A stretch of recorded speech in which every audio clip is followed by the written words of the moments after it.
Sebelum lanjut nonton video ini, jika kalian suka dengan channel Pegawai Jalanan, silahkan kalian support kami dengan cara subscribe dan klik tanda loncengnya. Silahkan gunakan headset Anda untuk mendapatkan kualitas suara yang jernih. Selamat menonton. Ialah menyusun landasan yang kuat bagi pembangunan berikutnya, khususnya dalam bidang ekonomi adalah pembangunan industri yang kuat didukung oleh pertanian yang tangguh. Sebuah negara akan kuat dan bertahan dari ancaman apapun jika rakyatnya cukup makan. Dalam hal ini, ketahanan pangan menjadi dasar stabilitas sebuah negara. Jika suatu negara diganggu stok pangannya sehingga rakyatnya lapar, maka bisa dipastikan pemimpinnya akan jatuh karena rakyatnya keos butuh perubahan akibat perut yang lapar. Jadi ketahanan pangan sangat penting menjadi jantung kekuatan sebuah negara. Bagaimana dengan ketahanan pangan di Indonesia? Pada zaman Presiden Soeharto, kita pernah swasembada beras dan bahkan bisa mengekspornya ke luar negeri. Lalu bagaimanakah stok pangan kita di bawah pemerintahan Presiden Prabowo? Bisa bahasa Indonesia sudah bagus. Bisa. Tak bisa dipungkiri, suka tidak suka nyatanya jejak zaman Orde Baru era Soeharto menjadi inspirasi bagi banyak negara, khususnya pada kebijakan pertanian. Hal ini diungkapkan oleh Menteri Perdagangan Zulkifli Hasan yang baru saja pulang dari India. Mengejutkannya, rahasia ini ternyata memakai strategi yang tak asing di telinga kita. Apa strategi itu? Sebagaimana diketahui, India merupakan pengekspor beras terkemuka di dunia, menyumbang lebih dari 40% perdagangan beras global, serta produsen terbesar kedua setelah Cina. India mampu memproduksi sekitar 124 juta ton beras untuk musim 2022-2023. Zulkifli Hasan mengungkapkan bahwa pertanian di India itu menggunakan koperasi bukan konglomerasi. Dari segi pupuk, India memutuskan tidak memakai pupuk pabrik, tapi pupuknya itu dibuat oleh koperasi-koperasi yang didukung dengan penelitian yang dibiayai oleh pemerintah. India 1,4 miliar orang bisa surplus lebih.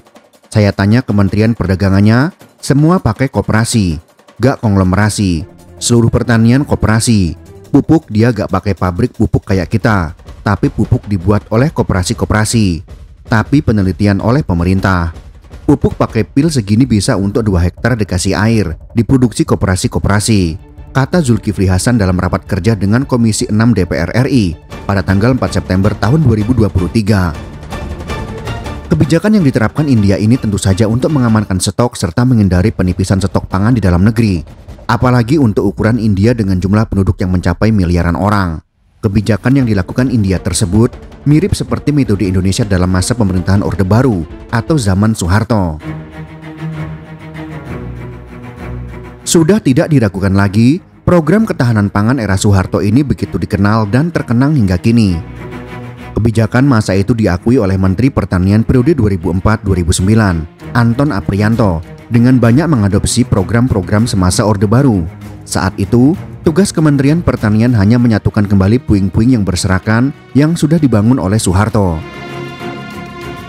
Soeharto mengawali masa pemerintahannya pada tahun 1966. Ia memprioritaskan sektor agraria dan mengeluarkan berbagai kebijakan yang mengarah ke revolusi pangan. Hal ini ditempuh karena kemiskinan dan kelangkaan pangan menjadi pemicu sekaligus pemantik munculnya krisis politik di Indonesia. Sepanjang tahun 1970-an hingga tahun 1980-an, dilakukan investasi besar-besaran untuk infrastruktur pertanian. Sejumlah waduk, bendungan, dan irigasi dibangun. Pada rencana pembangunan 5 tahun atau Repelita, swasembada pangan merupakan fokus tersendiri dalam rencana pembangunan yang dibuat oleh Soeharto. Di dalam Pelita 1, pertanian dan irigasi dimasukkan sebagai satu bab tersendiri dalam rincian rencana bidang-bidang. Di dalam rincian penjelasan dijelaskan bahwa tujuannya adalah untuk peningkatan produksi pangan terutama beras. Pada masa pemerintahannya, banyak dikembangkan institusi-institusi yang mendukung pertanian, mulai dari koperasi yang melayani kebutuhan pokok petani dalam usaha agribisnisnya, bulog yang menampung hasil dari petani, institusi penelitian seperti BPTP yang berkembang untuk menghasilkan inovasi untuk pengembangan pertanian. Salah satu produknya yang cukup terkenal adalah varietas unggul tahan wereng atau VUTW, hingga berbagai bentuk kerjasama antar lembaga yang terkait penyediaan sarana prasarana yang mendukung pertanian seperti irigasi dan pembangunan pabrik pupuk. Penyediaan sarana penunjang seperti pupuk diamankan dengan membangun pabrik-pabrik pupuk. Para petani dimodali dengan kemudahan memperoleh kredit bank. Pemasaran hasil panen mereka dijamin dengan kebijakan harga dasar dan pengadaan pangan. Diperkenalkan juga manajemen usaha tani, dimulai dari panca usaha tani, bimas, operasi khusus, dan intensifikasi khusus yang terbukti mampu meningkatkan produksi pangan, terutama adalah beras. Saat itu budidaya padi di Indonesia merupakan yang terbaik di Asia. Pemerintah memfasilitasi ketersediaan benih unggul, pupuk, pestisida melalui subsidi yang terkontrol dengan baik. Pabrik pupuk dibangun, Petrokimia Gersik di Gersik, Pupuk Sriwijaya di Palembang, dan Asian Aceh Fertilizer di Aceh. Teknologi pertanian juga diperkenalkan dan disebarluaskan kepada para petani melalui kegiatan penyuluhan. Pemerintah menempatkan para penyuluh pertanian di tingkat desa dan kelompok tani. Selain program penyuluhan, kelompok pencapir, kelompok pendengar pembaca pemirsa juga menjadi salah satu program pertanian Orde Baru yang khas karena menyuguhkan temu wicara langsung antara petani, nelayan, dan peternak dengan Menteri atau Presiden Soeharto langsung. Hampir tidak ada pembangunan waduk-waduk besar. Era Soeharto juga membangun infrastruktur perbenihan, pengamatan, dan pengendalian hama. Banyak peninggalan Presiden kedua Indonesia itu yang sangat bermanfaat bagi pembangunan pertanian selanjutnya. Di era Soeharto, menempatkan upaya memenuhi kebutuhan pangan pokok tanpa harus impor sebagai fokus pembangunan di masa pemerintahannya. Waktu itu ada tekad yang kuat dari pemerintah untuk berswasembada beras. Selain tekad, kebijakan, program, dan organisasi pelaksana dari pusat hingga ke daerah, Soeharto juga menyediakan sumber daya manusia yang relatif lebih pintar dan menghasilkan sarjana-sarjana pertanian yang akan diterjunkan melaksanakan dan mendukung program tersebut, baik di lapangan maupun di lembaga-lembaga penelitian dan kampus. Era Soeharto juga menyediakan sumber dana yang besar untuk menyukseskan program menuju swasembada pangan tersebut. Di era ini pula, Soeharto dinilai sukses memobilisasi masyarakat, terutama petani untuk bersama-sama meningkatkan produksi pertanian. Saat itu pula, kita bisa dikatakan beruntung mendapatkan benih unggul melalui program Revolusi Hijau saat itu. Soeharto menangkap Revolusi Hijau dengan tekad, dirumuskan dan dituangkan dalam kebijakan dan program, dicetak melalui institusi, kemudian disediakan sumber daya manusia dan dana, serta mobilisasi masyarakat petani. Program kerja pertanian Pak Harto berbuah prestasi. Indonesia yang dikenal sebagai negara agraria mengimpor beras terbesar pada tahun 1966, mampu mencukupi kebutuhan pangan di dalam negeri melalui swasembada beras pada tahun 1984. Pada tahun 1969, Indonesia memproduksi beras sekitar 12,2 juta ton beras. Sementara pada tahun 1984 bisa mencapai 25,8 juta ton beras. Kesuksesan ini mengantarkan Pak Harto diundang berpidato di depan konferensi ke-23 FAO atau Food and Agriculture Organization alias Organisasi Pangan dan Pertanian Dunia, tepatnya di kota Roma, Italia pada tanggal 14 November tahun 1985. Mengutip dari Pusat Data Jenderal Besar HM Soeharto, Wakil Presiden Yusuf Kala periode 2004-2009 juga menilai Presiden Soeharto berjasa besar di bidang pembangunan ekonomi dan pertanian karena mampu menurunkan tingkat inflasi dari 650% menjadi hanya 12% dalam beberapa tahun pertama kepemimpinannya. Selain itu, Pak Harto juga punya andil besar dalam pembangunan irigasi pertanian yang tersebar di seluruh wilayah Nusantara. Bahkan sampai saat ini, kata Yusuf Kala, belum ada presiden yang mampu menandinginya.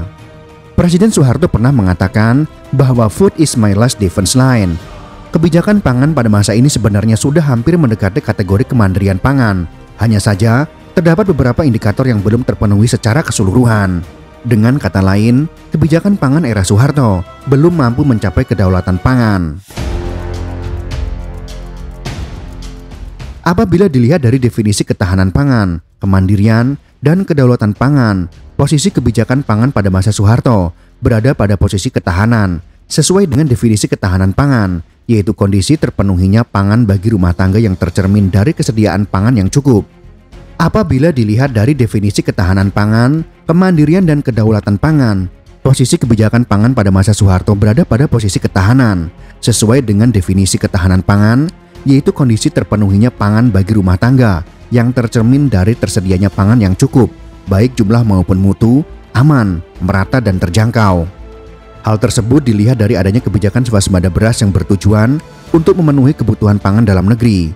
Lalu bagaimanakah kondisi ketahanan pangan kita di bawah komando Presiden Prabowo Subianto?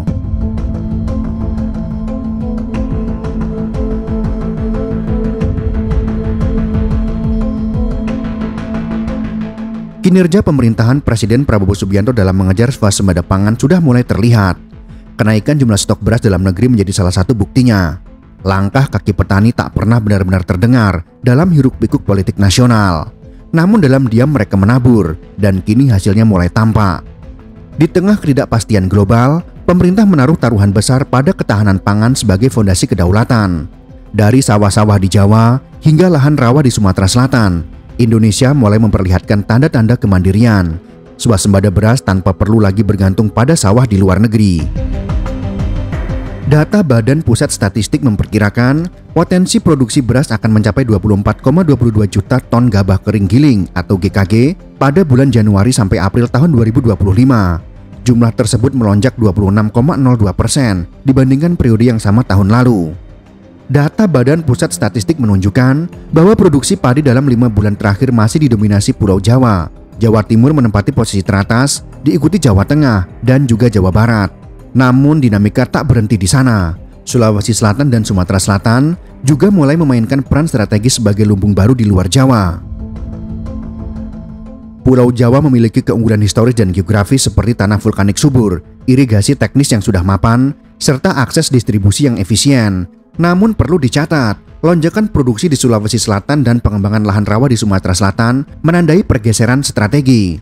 Pemerintah mulai menggarap potensi di luar Jawa, tak hanya untuk memecah ketergantungan regional, tapi juga sebagai langkah antisipatif terhadap krisis iklim yang mengancam pola tanam di kawasan padat. Ketahanan pangan di Indonesia harus kuat, stok beras harus tercukupi, bahkan targetnya Indonesia bisa ekspor beras ke luar negeri.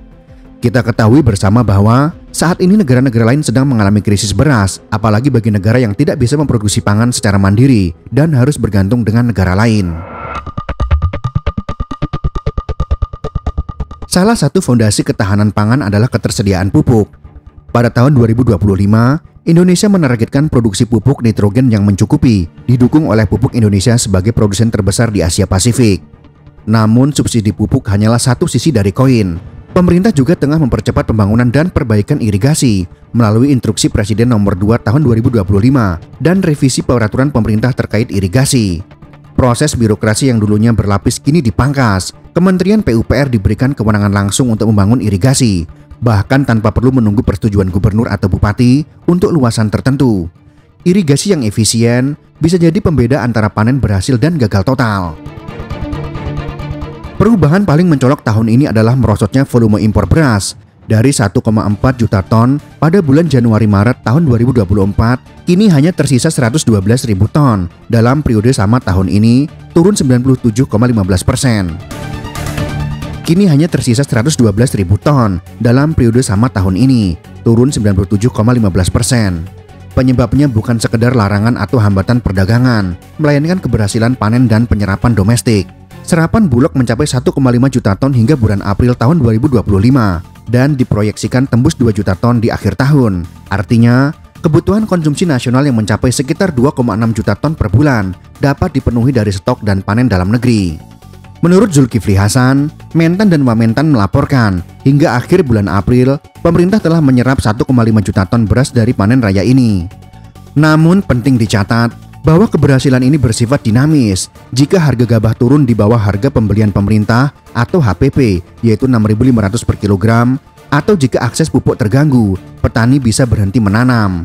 Maka keberlanjutan swasembada tak cukup dengan panen sesaat, tapi perlu ekosistem produksi yang stabil dan adil dari hulu ke hilir.